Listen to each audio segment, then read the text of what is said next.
How to make a tweet on Twitter. Once you open your Twitter application, at the bottom right you'll be able to see a plus sign. Once you click on it, this is the pop-up. Now you have to click on tweet.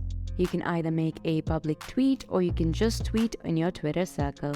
The Twitter circle is very much similar to a close friend. You can just choose some of your very close friends and personals and tweet for them. Once that is done, you can just type in what you want to tweet.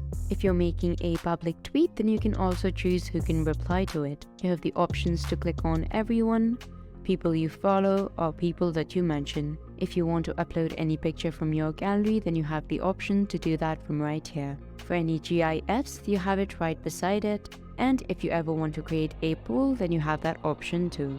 And finally, if you want to add any location, then you can do it from the location icon. For that, you just have to enable your location and allow permissions for the Twitter app. Now at the very top right corner, you can see tweet. So there you have it. That is how you make a tweet on Twitter. Hope I was able to help you out. Thank you for watching.